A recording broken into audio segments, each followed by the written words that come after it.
Hello mga kapitbahay, let's get ready with me while we talk about kung kailan nga ba dapat gamitin ang debit card or credit card. So this is my point of view kung paano ko siya ginagamit, ang credit card and debit card. Now, first, we tackle yung debit card. With debit card, I do have mga debit card na same sa aking mga credit card just because dati talaga avid user ako ng debit card. So this is what I use to pay my groceries before. That was before.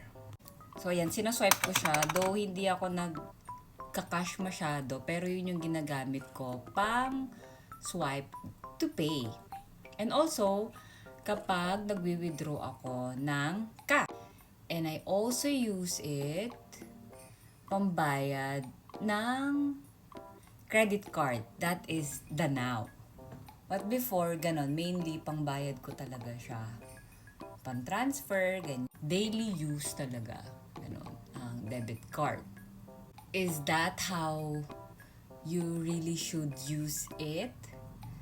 Ngayon, hindi na ganun ang paggamit ko sa kanya. So, nilalagay ko lang siya ginagamit ko lang siya sa mga transaction na hindi pwede si credit card. Minsan kasi may mga convenience fee, diba? Yung mga merchants. So, kapag tingin ko may convenience fee, then I would gladly use debit card kaysa magbayad ako ng convenience fee, especially when paying yung mga easy trip, auto sweep. Kasi pag lower amount lang yung ilalagay mo, wala silang convenience fee. Meron kasing isang card na kailangan may minimum amount para maka-avail ka sa kanya ng libre.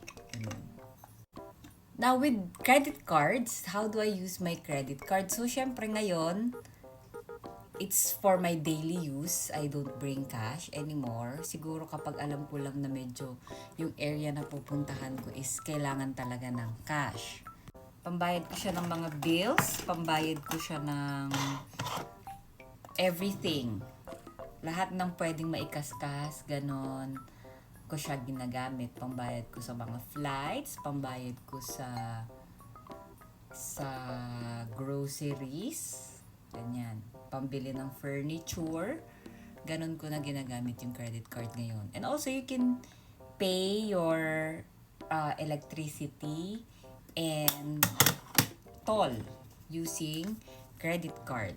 Yung namang option dyan, maraming credit card na yun yung binibigay nilang mga option. So, pili ka na lang kung saang card yung gusto mong gamitin. And make sure you explore their apps para, alam mo yon, hindi kasi lahat nag-o-offer. So, iba-iba sila ng offer every time. Nagbabago sila ng mga promo on a monthly basis.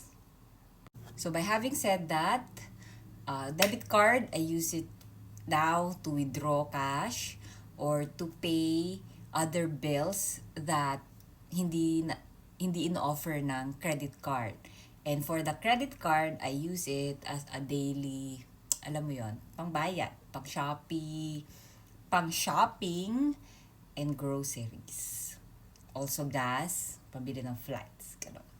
So, yun lang guys. Thanks for watching. If you want more contents like this, please do like and follow.